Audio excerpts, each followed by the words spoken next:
बहुत अच्छा महसूस हो रहा और मुझे अपने पोते पर गर्व है।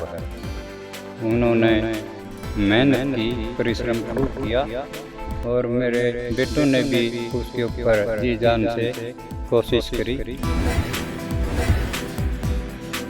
11-12 साल की उम्र में खेलना शुरू किया था हमने, तो हमने तो पता ही नहीं था। अपने दोस्तों के साथ वहाँ खेलना शुरू किया पानीपत शिवाजी स्टेडियम के अंदर। या तो इस परिवार में नीरज के लिए ज्यादा प्यार दादा दादी का रहा है या फिर चाचे और चाचियों का रहा है। तीसरे नंबर पे उसके मम्मी पापा आते हैं। कहाँ से वो बना और वो आया।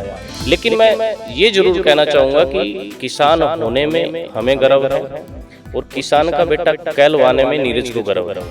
लेकिन वो फोटो गलत है।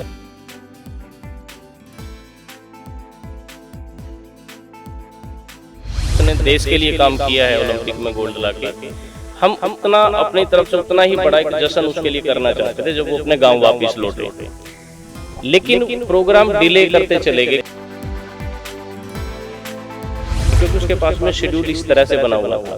तो हम लोगों ने उचित समझा कि 15 अगस्त के बाद में 16, 17 या 18 किसी एक तारीख में ਟੋਕੀਓ ਓਲੰਪਿਕ ਗੇਮਸ ਦੇ ਵਿੱਚ ਨੀਰਜ ਚੋਪੜਾ ਨੇ 골ਡ ਮੈਡਲ ਜਿੱਤਿਆ, ਜਿਹਦੇ ਨਾਲ ਪੂਰੀ ਦੁਨੀਆ ਦੇ ਵਿੱਚ ਭਾਰਤ ਦੇਸ਼ ਦਾ ਨਾਮ ਰੌਸ਼ਨ ਹੋਇਆ ਤੇ ਭਾਰਤ ਦਾ ਜੋ ਸੁਪਨਾ ਸੀ 골ਡ ਮੈਡਲ ਜਿੱਤਣ ਦਾ ਉਹ ਪੂਰਾ ਹੋਇਆ। ਭਾਰਤ ਨੂੰ ਇੱਕੋ ਇੱਕ 골ਡ ਮੈਡਲ ਹਾਸਿਲ ਹੋਇਆ। ਇਹ 골ਡ ਮੈਡਲ ਨੀਰਜ ਚੋਪੜਾ ਨੇ ਭਾਰਤ ਨੂੰ ਦਿਵਾਇਆ ਜੈਵਲਿਨ ਥਰੋ ਦੇ ਵਿੱਚ। ਮੈਂ ਉਸੇ 골ਡਨ ਬॉय ਦੇ ਪਿੰਡ ਦੇ ਵਿੱਚ ਇਸ ਸਮੇਂ ਪਹੁੰਚਿਆ ਜਿੱਥੇ ਉਹ ਖੇਡਦੇ ਹੁੰਦੇ ਸੀ। ਬਚਪਨ ਜਿਸ ਪਿੰਡ ਦੇ ਵਿੱਚ ਉਹਨਾਂ ਦਾ ਬੀਤਿਆ ਉਹਨਾਂ ਦਾ ਘਰ ਵੀ ਤੁਹਾਨੂੰ ਦਿਖਾਵਾਂਗੇ। ਇੱਕ ਵਾਰ ਮੈਂ ਤੁਹਾਨੂੰ ਪੂਰੇ ਘਰ ਦੀ ਤਸਵੀਰ ਦਿਖਾ ਦਿੰਦਾ। ਉਸ ਤੋਂ ਬਾਅਦ ਉਹਨਾਂ ਦੇ ਫੈਮਿਲੀ ਮੈਂਬਰਸ ਨਾਲ ਵੀ ਤੁਹਾਨੂੰ ਮਿਲਵਾਵਾਂਗੇ। ਉਹਨਾਂ ਦੇ ਫੈਮਿਲੀ ਮੈਂਬਰਸ, ਉਹਨਾਂ ਦੇ ਦਾਦਾ ਜੀ ਸਾਡੇ ਨਾਲ ਨੇ, ਉਹਨਾਂ ਦੇ ਚਾਚਾ ਜੀ ਸਾਡੇ ਨਾਲ ਨੇ, ਜਿਨ੍ਹਾਂ ਦੀ ਗੋਦ ਦੇ ਵਿੱਚ ਨੀਰਜ ਖੇਡਿਆ ਹੈਗਾ। ਉਹਨਾਂ ਤੋਂ ਪੁੱਛਾਂਗੇ ਕਿ ਨੀਰਜ ਦਾ ਜਿਹੜਾ ਸੁਭਾਅ ਹੈਗਾ ਉਹ ਕਿਸ ਤਰੀਕੇ ਦਾ ਸੀ ਤੇ ਉਹ ਮਿਹਨਤੀ ਕਿੰਨਾ ਕੁ ਸੀ, ਤੇ ਨਾਲ ਹੀ ਨਾਲ ਇਹ ਜਿਹੜਾ 골ਡ ਮੈਡਲ ਜਿੱਤਿਆ ਤੇ ਇਸ 골ਡ ਮੈਡਲ ਜਿੱਤਣ ਦੇ ਵਿੱਚ ਸਭ ਤੋਂ ਵੱਧ ਯੋਗਦਾਨ ਕਿਹਦਾ ਰਿਹਾ। ਬਾਬੂ ਜੀ ਸਤਿ ਸ਼੍ਰੀ ਅਕਾਲ, ਦੈਨਿਕ ਸਵੇਰਾ ਤੁਹਾਡਾ ਸਵਾਗਤ। ਕੀ ਨਾਮ ਕੀ ਹੈ ਤੁਹਾਡਾ? धर्म सिंह चोपड़ा। ਅੰਕਲ ਜੀ, ਜੋ ਅੱਜ ਜਿੱਤਿਆ ਐਡਾ ਵੱਡਾ 골ਡ ਮੈਡਲ ਜਿੱਤਿਆ, ਪੂਰੀ ਦੁਨੀਆ ਦੇ ਵਿੱਚ ਨਾਮ ਰੌਸ਼ਨ ਤੁਹਾਡਾ ਵੀ ਕੀਤਾ, ਦੇਸ਼ ਦਾ ਵੀ ਕੀਤਾ ਹੈ ਨਾ, ਪਰਿਵਾਰ ਦਾ ਵੀ ਕੀਤਾ, ਪਿੰਡ ਦਾ ਵੀ ਕੀਤਾ, ਪਾਨੀਪਤ ਦਾ ਵੀ ਕੀਤਾ, ਕਿਵੇਂ ਮਹਿਸੂਸ ਹੋ ਰਿਹਾ? बहुत अच्छा महसूस हो रहा और मुझे अपने पोते पर गर्व है। उन्होंने मेहनत की, परिश्रम खूब किया और मेरे बेटों ने भी उसके ऊपर जी जान से कोशिश करी भाई निकलेगा, और उसको बढ़िया सपोर्ट दी जिसके कारण आज वो इस मुकाम पर पहुंचा है। ਹਾਰਡ ਵਰਕਰ ਕਿੱਡਾ ਕੁ ਹੈਗਾ, ਕਿਵੇਂ ਕੀ ਸਮਝਦੇ ਹੋ, ਮਿਹਨਤੀ ਕਿੰਨਾ ਕੁ ਹੈਗਾ? ਕਿਉਂਕਿ ਕਿਸਾਨ ਦਾ ਪੁੱਤ ਹੈਗਾ, ਟਰੈਕਟਰ ਦੇਖ ਕੇ ਤੁਹਾਨੂੰ ਪਤਾ ਲੱਗ ਰਿਹਾ ਹੋਊਗਾ ਕਿ ਕਿਸਾਨੀ ਨਾਲ ਸੰਬੰਧ ਰੱਖਦਾ ਪਰਿਵਾਰ। ਕਿੰਨਾ ਕੁ ਮਿਹਨਤੀ, ਕਿੰਨਾ ਕੁ ਬਚਪਨ ਤੋਂ?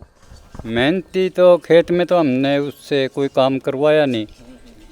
वो छोटा बच्चा था, स्कूल जाता था, स्कूल से अपने ग्राउंड जाना शुरू कर दिया उसने। तो खेत का तो उसका काम नहीं था, कोई भी उसको कोई काम नहीं करवाते थे। तो खाली या खेल लो या पढ़ो या अपने घर पर हो। तो ग्राउंड में जाना शुरू किया उस टाइम उसने, तो उसको टाइम में नहीं था भाई खेत में कोई काम करेगा। आज तक उससे खेती का कोई काम नहीं करवाया। ਜੈਵਲਿਨ ਥਰੋ ਦੇ ਵਿੱਚ 골ਡ ਮੈਡਲ ਜਿੱਤ ਲੈਣਾ, ਤੁਹਾਨੂੰ ਇਸ ਗੇਮ ਬਾਰੇ ਕਿੰਨਾ ਕੁ ਪਤਾ ਕਿ ਕਿੰਨੀ ਕੁ ਉਮਰ ਦੇ ਵਿੱਚ ਉਹ ਖੇਡਣ ਲੱਗ ਗਏ ਸੀ ਖੇਡ? वो तकरीबन 15 साल की, 14 साल की, शायद 11-12 साल की उम्र में खेलना शुरू किया था हमने। तो हमने तो पता ही नहीं था। अपने दोस्तों के साथ वहाँ खेलना शुरू किया पानीपत शिवाजी स्टेडियम के अंदर। वैसे तो अट्टा कट्टा था, जिम के अंदर भेजा पहले भाई उसका शरीर ठीक रहे, मेंटेन रहे।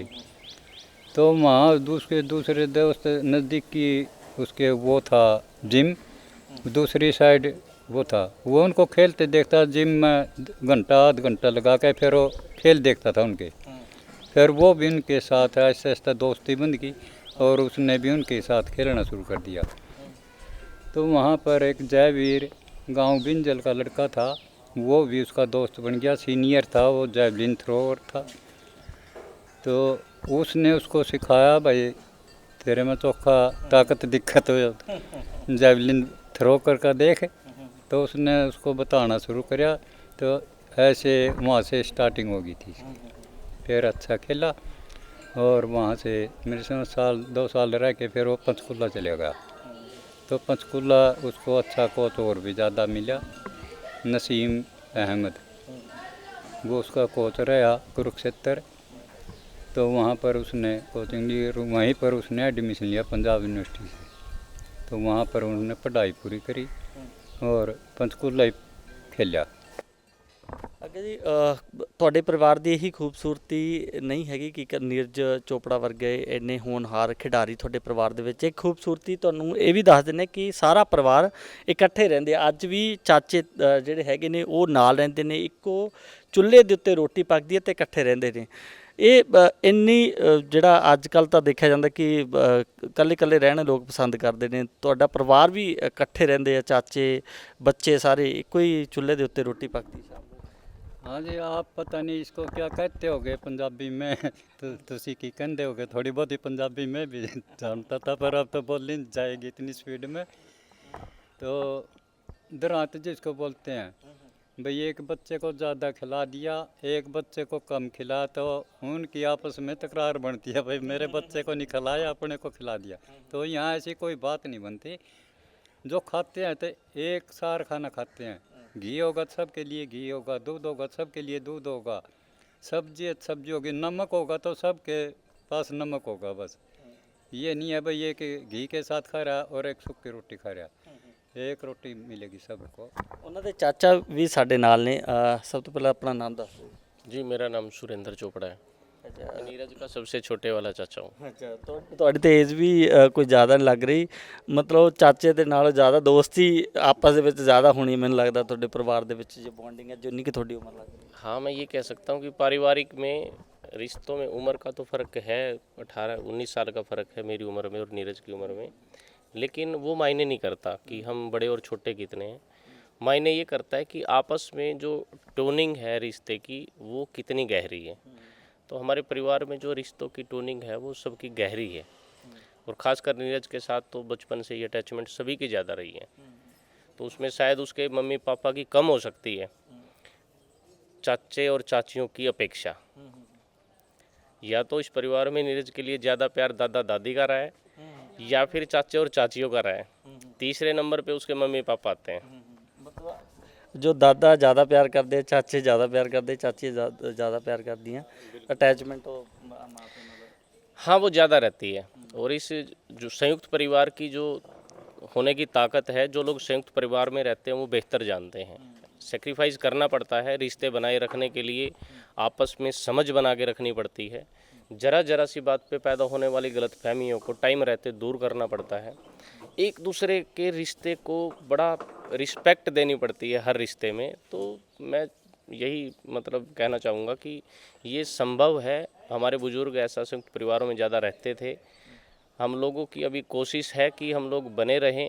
परमात्मा, क्योंकि एक जो संघर्ष का दौर था तब भी संयुक्त बने रहे थे, और आज नीरज ने इतना बेहतर समय दिया है, एक बिल्कुल चेंज कर दिया उस समय में और आज के समय में। तो परमात्मा से दुआ करते हैं कि जब तक हमारी ज़िंदगी है इसी तरह बीत जाए, आगे बच्चे देखेंगे किस तरह से रहना चाहेंगे। ਤੁਹਾਡੇ ਪਿਤਾ ਜੀ ਨੀਰਜ ਦੇ ਦਾਦਾ ਜੀ ਨੇ ਇੱਕ ਬੜੀ ਇੰਟਰਸਟਿੰਗ ਗੱਲ ਕੀਤੀ ਕਿ ਅੱਜ ਤੱਕ ਉਹਨਾਂ ਨੇ ਖੇਤੀਬਾੜੀ ਨਹੀਂ ਕੀਤੀ, ਲੇਕਿਨ ਇੱਕ ਫੋਟੋ ਲਗਾਤਾਰ ਵਾਇਰਲ ਹੋ ਰਹੀ ਹੈ ਉਹਨਾਂ ਦੇ ਪਿਤਾ ਜੀ ਦੇ ਨਾਲ, ਇੱਕ ਕਈ ਫੜ ਕੇ ਉਹਨਾਂ ਦੇ ਮੋਢੇ ਤੇ ਰੱਖੀ ਹੋਈ ਹੈ ਤੇ ਨਾਲ ਨੀਰਜ ਖੜੇ ਨੇ, ਤੇ ਇਹ ਕਿਹਾ ਜਾ ਰਿਹਾ ਕਿ ਕਿਸਾਨ ਦਾ ਪੁੱਤ ਅੱਜ ਮਤਲਬ गोल्ड मेडल जीत गया। वो फोटो की सच्चाई की है, सही है फोटो? देखिए, किसान का पुत्र है, बिल्कुल सच्चाई है, क्योंकि हमारा जो बेस वर्क है, हम लोग फार्मर फैमिली से ही बिलोंग करते हैं। रही बात उस फोटो के पीछे की सच्चाई, तो जब उसके पिताजी खेती करते थे तो नीरज बच्चा था, जब उसके पिताजी ने खेती छोड़ी तो नीरज खिलाड़ी था। तो अब इस फोटो को मैं तो यही कहूँगा कि पता नहीं किसने बेचारे ने इतनी मेहनत की बनाने में, क्योंकि हमें तो आज तक इस उम्र में कभी इस तरह के फ़ोटो कभी हुए ही नहीं। तो पता नहीं कहाँ से फ़ोटो बना और वो आया। लेकिन मैं ये ज़रूर कहना चाहूँगा कि किसान होने में हमें गर्व है, और किसान का बेटा कहलवाने में नीरज को गर्व है। लेकिन वो फ़ोटो गलत है। पता नहीं किसी ने बेचारे ने कैसे काम करके बनाया होगा, वो चीज़ गलत है। देखो, आप कोई भी सच्चाई की बात से संदेश देंगे तो सबको समझ में आएगा। आप एक सच्ची बात में झूठ जोड़ के संदेश दोगे तो उससे लोग भ्रमित हो जाते हैं कि इसमें सच क्या है। आजकल सौखा हो गया ना सोशल मीडिया ते भ्रमित करना। हाँ, वो बड़ा आसान हो गया, पता नहीं कितनी मेहनत करके अनाप शनाप कुछ भी चला लेते हैं। जबकि मैं ये कहना चाहूँगा और मैं शुक्रिया करूँगा आपके चैनल का कि आपने मुझसे वो सवाल किया जिसको लेके पब्लिक भ्रमित है। अभी तक किसी ने ऐसा सवाल भी नहीं किया था। किसान खेत में काम करता है, आजीविका चलाता है। किसान के पास ज़मीन अच्छी है तो वो तरक्की करके बड़ा कुछ कर भी लेता है। किसान के पास ज़मीन कम है तो बेचारा अपना गुजारा मुश्किल से कर पाता है। वो एक किसान का जीवन है, जो कि फार्मर है वो सब जानते हैं। अब उसी संघर्ष में हर किसान ये चाहता है कि मेरा बच्चा खेती ना करे, वो कोई ऐसा काम करे जिसमें उसका जीवन मेरे से बढ़िया हो। क्योंकि उसके वजह क्या है, खेती च आजकल कुछ है नहीं है क्या? उसकी वजह यही है कि खेती से सपने पूरे नहीं होते, इसलिए लोग अदर काम में अपने बच्चों को डालते हैं। तो हमने भी नीरज को इसीलिए खेती से बाहर निकल के खेल में डाला था। ये तो नहीं था कि वो जेवलिन में डलेगा, लेकिन एक समय आया जब परमात्मा ने चाहा तो जेवलिन कर दी। तो मेरा संदेश यही है कि जो अनाप शनाप लोग कभी कास्ट को लेके बोल देते हैं, कभी वो लोग खिलाड़ी को, फार्मर को गलत तरीके से पेश करने में बोल देते हैं। तो एक सच्चाई यही है कि जब किसान को पीड़ होगी तो वो अपने बच्चों के लिए कोई ना कोई नया क्षेत्र चुनेगा। अब वो नीरज का क्षेत्र अलग है। खेलों में उसने पूरे देश का नाम रोशन किया है, उसने पूरे देश को गर्वित किया है पूरे विश्व के अंदर।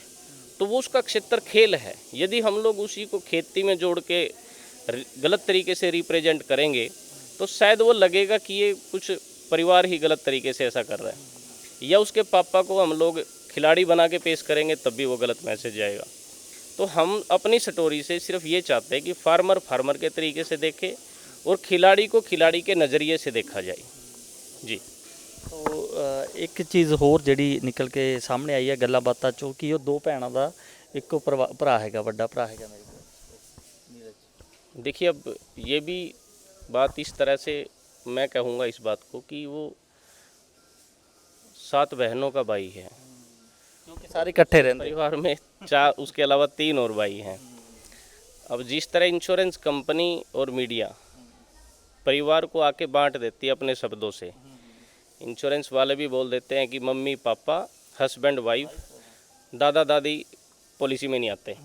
अब वो परिवार में यदि दादा दादी पोते पोती रहते हैं तो वो कहाँ जाएं? उन्होंने तो बना दी पॉलिसी की नहीं आते। ऐसे ही आपके सवाल, तो माता पिता भी नहीं। हाँ, अभी जैसे दैनिक सवेरा आपका चैनल बड़े पते की बात कर रहे हैं आप लोग कि फैमिली के अंदर यदि संयुक्त परिवार में आज तक संघर्ष में इतने लोग रहे तो फिर नीरज के लिए सिर्फ मम्मी पापा और 2 बहन, क्या यही 5 लोग थे? तो इन बातों से एक परिवार को आहत पहुंचती है संयुक्त परिवार में, इसीलिए ना मतभेद पैदा हो जाते हैं, बंटवारे हो जाते हैं। इसलिए वो बंटवारे हो जाते हैं क्योंकि हर आदमी फिर उस क्रेडिट को ना लेना चाहता है। तो ये सवाल गलत हैं। बस मैं ये कहूँगा कि परिवार का ना बहुत ताकत लगती है, संयुक्त परिवार की सारे किसी को भी इस बुलंदी तक पहुँचाने में, हर छोटे से छोटे बच्चे की और हर बड़े से बड़े आदमी की जी जान से कोशिश लगती है, तब वो बच्चा वहाँ पहुँचता है। जी। ਹੁਣ ਅੱਗੇ ਤੁਸੀਂ ਕੀ ਸਮਝਦੇ ਹੋ, ਅੱਗੇ ਫਿਊਚਰ ਦੇ ਵਿੱਚ ਕੀ ਸਮਝਦੇ ਹੋ ਨੀਰਜ ਲਈ ਕੀ ਅੱਗੇ ਉਮੀਦਾਂ ਹੈਗੀਆਂ? ਹੁਣ ਤਾਂ 골ਡ ਮੈਡਲ ਤਾਂ ਜਿੱਤ ਰਿਹਾ, टारगेट पूरा हो गया, देश का भी मान ऊंचा हो। देखिए, नीरज के कैरियर की भविष्य की ना शुरुआत हुई है। अभी नीरज की उम्र मात्र 23 साल है और नीरज हमारे साथ उस संघर्ष में से ना होके निकला है जो बहुत कम बच्चे महसूस करते हैं पेरेंट्स के साथ रह के। तो अभी नीरज का खुद का भी एक गोल है कि वो देश को ना ओलंपिक में रिप्रेजेंट ना अभी कई बार करे। वो एक ही बार गर्वित करने का उसका टारगेट नहीं है, उसको पता है कि उसके पास अभी कम से कम 2 से 3 ओलंपिक खेलने का एक बढ़िया चांस है और वो उसको मिस नहीं करेगा। 2016 ਦੇ ਵਿੱਚ ਵੀ 골ਡ ਮੈਡਲ ਉਹਨਾਂ ਨੇ ਪਹਿਲਾਂ ਜਿੱਤ ਚੁੱਕੇ ਆ। 골ਡ ਉਹਨਾਂ ਦਾ ਪਹਿਲਾ ਨਹੀਂ ਹੈਗਾ, ਇਹ ਦੂਸਰਾ 골ਡ ਆਇਆ। देखिए, उसके गोल्ड तो वो कई बार जीत चुका है। वर्ल्ड चैम्पियनशिप में उसने वर्ल्ड रिकॉर्ड बनाया था, कॉमनवेल्थ में उसने गोल्ड जीता था, एशियन गेम में उसने गोल्ड जीता था, आज ओलंपिक में गोल्ड जीता है। तो गोल्ड तो वो देश को लगातार देता आ रहा है। अब वो इसको रिपीट कितनी बार करेगा ये आप और हम अभी भविष्य में देखेंगे। ਦਾਦਾ ਜੀ ਨੂੰ ਵੀ ਕੋਈ ਉਮੀਦਾਂ ਹੋਣੀਆਂ, ਉਹਨਾਂ ਤੋਂ ਪੁੱਛ ਲੈਣੇ, ਮੁਸਕਰਾ ਵੀ ਰਹੇ ਕੀ ਉਮੀਦਾਂ ਹੋ ਰਹੀਆਂ? नहीं है तो ये जी इतना खेलेगा, इतना उसके मेंटेन शरीर की बनी रहेगी, खेलो तो हमें भी बड़ा गर्व रहेगा भाई हमारा भी बच्चा कोई खेल रहा है। ਅੱਗੇ ਹੁਣ ਕਦੋਂ ਆ ਰਿਹਾ ਨੀਰਜ ਇੱਥੇ, ਕਦੋਂ ਘਰ ਕਦੋਂ ਆ ਰਿਹਾ? ਕਿਉਂਕਿ ਤੁਸੀਂ ਦੱਸ ਵੀ ਰਹੇ ਸੀ ਕਿ ਸ਼ਡਿਊਲ ਕਾਫੀ ਹੁਣ ਬਿਜ਼ੀ ਹੋ ਗਿਆ, ਪ੍ਰਧਾਨ ਮੰਤਰੀ ਸਾਹਿਬ ਨਾਲ ਵੀ ਉਹਨਾਂ ਦੇ ਕਈ ਪ੍ਰੋਗਰਾਮ ਹੈਗੇ ਆ, ਹਰਿਆਣਾ ਦੇ ਮੁੱਖ ਮੰਤਰੀ ਨਾਲ ਵੀ ਹੈਗੇ ਆ, ਕਦੋਂ ਆਏਗਾ? ਹਾਲਾਂਕਿ ਅਸੀਂ ਗੱਲ ਕਰਵਾਉਣਾ ਚਾਹੁੰਦੇ ਸੀ ਕਿ ਨੀਰਜ ਨਾਲ ਵੀ ਗੱਲਬਾਤ ਹੋ ਜੇ ਇੱਥੇ ਕਰ, ਲੇਕਿਨ ਅੱਜ ਉਹ ਤੇ ਉਹਨਾਂ ਦੇ ਮਾਤਾ ਪਿਤਾ ਦਿੱਲੀ ਗਏ ਹੋਏ ਨੇ, ਕਦੋਂ ਆ ਰਹੇ? देखिए, नीरज के पास अभी 15 अगस्त तक का ना एक शेड्यूल है, जो कि चाहे वो फेडरेशन है, चाहे वो सेंटर गवर्नमेंट का प्लान है, या वो मीडिया की कॉन्फ्रेंस हैं, डिफेंस के भी उसके पास में कुछ प्लान ऐसे हैं। तो 15 तारीख तक उसने बताया कि मैं व्यस्त रहूँगा। तो हम लोगों ने उसका जितना बड़ा उसने देश के लिए काम किया है ओलंपिक में गोल्ड ला के, हम उतना अपनी तरफ से उतना ही बड़ा एक जश्न उसके लिए करना चाहते थे जब वो अपने गाँव वापस लौटे। लेकिन प्रोग्राम डिले करते चले गए क्योंकि उसके पास में शेड्यूल इस तरह से बना हुआ था। तो हम लोगों ने उचित समझा कि 15 अगस्त के बाद में 16, 17 या 18 किसी एक तारीख में उसका बिल्कुल बड़े स्तर पे यहाँ पे आयोजन किया जाए, स्वागत किया जाए, क्योंकि हज़ारों युवा और हज़ारों लोग रोज़ फ़ोन करते हैं कि नीरज पहुँच कब रहा है, क्योंकि डिक्लेयर नहीं ना कि कब आ रहा है। लेकिन 16, 17 या 18 अगस्त में किसी एक तारीख में नीरज यहाँ पे पहुँचेगा, जिसका सभी को पता लग जाएगा जी। ਇੱਕ ਚੀਜ਼ ਹੋਰ ਸ਼ਾਇਦ ਘੱਟ ਲੋਕਾਂ ਨੂੰ ਪਤਾ ਹੋਵੇ ਕਿ ਨੀਰਜ ਨੇ ਆਰਮੀ ਵੀ ਜੁਆਇਨ ਕੀਤੀ ਹੈ। ਆਰਮੀ ਜੁਆਇਨ ਕੀਤੀ ਹੋਈ ਹੈ, ਕਿੰਨੇ ਸਾਲਾਂ ਤੋਂ ਕੀਤੀ? देखिए, नीरज ने अभी मुझे लगता है कि 4 साल से ऊपर हो गया डिफेंस में जॉब करते हुए। अभी वो सेना में राजरीफ में सूबेदार रैंक पे है। तो अभी सेना में उसके पास नए विकल्प आए हैं, अभी शायद वो बड़ी अच्छी रैंकिंग मिलने वाली है, और हमारी हरियाणा स्टेट गवर्नमेंट से भी अच्छे ऑफ़र हैं। तो सेना में उसका लगाव शुरू से ही बना हुआ था कि मैं भारत सेना में सेवा का ये काम करूं। हालांकि उसने अभी तक सेना के अंदर रहते हुए ऑन ड्यूटी कुछ भी नहीं किया, ड्यूटी पे नहीं किया, लेकिन वो सेना के लिए हर जगह एक सम्मान का काम करता आ रहा है जी। ਆਖਰੀ ਸਵਾਲ ਹੁਣ ਦਾਦਾ ਜੀ ਤੋਂ ਉਹਨਾਂ ਦੇ ਪੁੱਛ ਲੈਣੇ ਕਿ ਬਹੁਤ ਸਾਰੇ ਹੋਰ ਯੁਵਾ ਹੈਗੇ ਨੇ ਪੂਰੇ ਦੇਸ਼ ਦੇ ਵਿੱਚ ਹੀ ਹੈਗੇ ਨੇ, ਤੁਸੀਂ ਕੀ ਕਹਿਣਾ ਚਾਹੋਗੇ? ਨੀਰਜ ਇੰਨੀ ਵੱਡੀ ਉਪਲਬਧੀ ਕਰ ਗਿਆ, ਦੇਸ਼ ਦੇ ਯੁਵਾ ਨੂੰ, ਨੌਜਵਾਨਾਂ ਨੂੰ ਕੀ ਕਹਿਣਾ ਚਾਹੋਗੇ? ਤੁਸੀਂ ਕੀ ਕਹਿਣਾ ਚਾਹੋਗੇ, ਕੀ ਸੰਦੇਸ਼ ਦੇਣਾ ਚਾਹੋਗੇ? ਕਿਉਂਕਿ ਪਰਿਵਾਰ ਦਾ ਬਹੁਤ ਵੱਡਾ ਯੋਗਦਾਨ ਹੁੰਦਾ, ਕਿਸੇ ਵੀ ਖਿਡਾਰੀ ਜਦੋਂ ਕੋਈ ਪਰਫਾਰਮ ਕਰਦਾ ਹੈ, ਜਿੱਤਦਾ ਕੁਝ, ਤਾਂ ਪਰਿਵਾਰ ਦਾ ਬਹੁਤ ਵੱਡਾ ਯੋਗਦਾਨ ਹੁੰਦਾ, ਤਾਂ ਤੁਸੀਂ ਕੀ ਕਹਿਣਾ? मैं चाहता हूँ कि हर युवा अपने दिल से और मन से अच्छा करे, खेले, और घर वालों से भी मैं उनकी यही उम्मीद करता हूँ भी उनके थोड़ी बैक साइड उनकी थामे, बच्चा आगे चले, उसके पीछे परिवार या उसके माँ बाप उसको सपोर्ट करें। ये नहीं अब उसना रोके भाई चोट लग जाएगी, गिर जाएगा, ऐसे नहीं करे। गिरते हैं उठते हैं, ये तो होता ही रहता है। तो उसको घर वाले पीछे से सपोर्ट करें, और बच्चे की रुचि के अनुसार बच्चे की रुचि होनी चाहिए। जो युवा बच्चा कोशिश करेगा भाई हाँ मैंने ये काम करना है, तो उसकी तो रुचि होगी। अगर घर के उसको पीछे खींचेंगे तो वो कैसे आगे निकल सकेगा? तो उसके माँ बाप का भी फर्ज बनता है वो उस बच्चे को हौसला दे, उसको आगे बढ़ाएं, और उस बच्चे ने भी चाहिए भाई मेरे बैक साइड है तो मैं आगे चलूं। ਧੰਨਵਾਦ।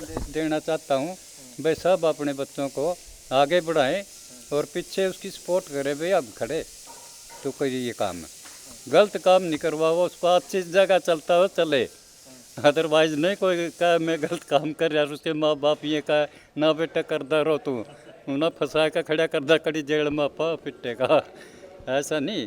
उसको जहाँ भी कड़ी अच्छे फील्ड में बच्चा उतरे, अच्छे जहाँ शोहरत मिले तो वहाँ लड़की की सपोर्ट करो और उसने अच्छे से समझाओ। ਧੰਨਵਾਦ ਜੀ ਗੱਲਬਾਤ ਕਰਨ। हाँ ਧੰਨਵਾਦ ਜੀ। शुक्रिया आपका जी, दिल से शुक्रिया। ਕੈਮਰਾਮੈਨ ਦੀਪਕ ਦੇ ਨਾਲ ਰਵਿੰਦਰ ਸਿੰਘ, दैनिक सवेरा टीवी, पानीपत।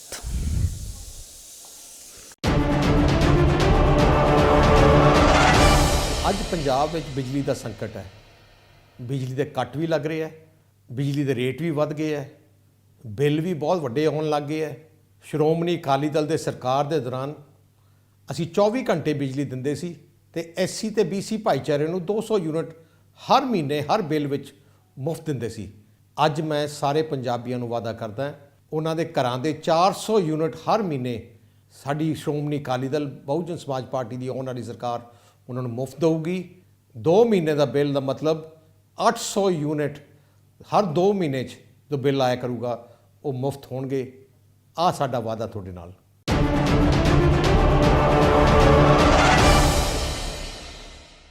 ਅਲੀਸ਼ਾ ਬੇਗਮ ਇੱਕ ਔਰਤ ਦਾ ਦੁੱਖ ਇੱਕ ਔਰਤ ਹੀ ਸਮਝ ਸਕਦੀ ਹੈ। ਰੂਹਾਨੀ ਅਤੇ ਕਾਲੀ ਸ਼ਕਤੀਆਂ ਦੀ ਮਾਲਕਨ, ਦੁਨੀਆ ਦਾ ਸਭ ਤੋਂ ਚਮਤਕਾਰੀ ਇਲਮ ਮੇਰੇ ਕੋਲ ਹੈ। ਮੇਰੇ ਕੀਤੇ ਨੂੰ ਕੋਈ ਕੱਟ ਨਹੀਂ ਸਕਦਾ। ਕਾਲਾ ਇਲਮ ਕਰਨਾ ਅਤੇ ਤੋੜਨਾ ਹਰ ਇੱਕ ਦੇ ਵੱਸ ਦੀ ਗੱਲ ਨਹੀਂ। ਪਰੇਸ਼ਾਨੀ ਜਿਵੇਂ ਲਵ ਮੈਰਿਜ, ਪਤੀ ਪਤਨੀ 'ਚ ਝਗੜਾ, ਸੌਤਨ ਦੁਸ਼ਮਣ ਤੋਂ ਛੁਟਕਾਰਾ, ਤਲਾਕ ਕੇਸ, ਬੁਰੇ ਸੁਪਨੇ, ਵਿਦੇਸ਼ ਯਾਤਰਾ, ਬੁਰੀ ਸੰਗਤ ਜਾਂ ਨਸ਼ਾ ਛੁਡਾਉਣਾ, ਬਿਮਾਰੀ 'ਚ ਦਵਾ ਨਾ ਲੱਗਣਾ। ਵਸ਼ੀਕਰਨ ਇੱਕ ਸੱਚਾਈ ਹੈ। ਵਸ਼ੀਕਰਨ ਕਰਵਾਓ, ਮਨ ਚਾਹਾ ਪਿਆਰ ਪਾਓ। ਕੀ ਤੁਹਾਡੀ ਕਿਸਮਤ 'ਚ ਲੋਟਰੀ ਦਾ ਯੋਗ ਹੈ ਜਾਂ ਨਹੀਂ? ਸੱਚਾਈ ਜਾਣੋ। ਲੋਟਰੀ ਨੰਬਰ ਪਾਓ, ਭਾਵੇਂ 649 ਹੋਵੇ ਜਾਂ ਲੋਟੋ ਮੈਕਸ। 11 ਘੰਟੇ 'ਚ ਕਰਵਾਓ ਹਰ ਪਰੇਸ਼ਾਨੀ ਦਾ ਹੱਲ ਘਰ ਬੈਠੇ। ਅਸ਼ਟਾਮ ਪੇਪਰ ਤੇ ਲਿਖ ਕੇ ਲਵੋ ਕੰਮ ਦੀ ਗਾਰੰਟੀ। ਜਾਂ ਕਹਿਣੇ ਤੋਂ ਬਾਹਰ ਹੈ, ਤੁਰੰਤ ਸੰਪਰਕ ਕਰੋ। ਤੁਹਾਡੀ ਹਰ ਗੱਲ ਗੁਪਤ ਰੱਖੀ ਜਾਵੇਗੀ। ਅਲੀਸ਼ਾ ਬੇਗਮ।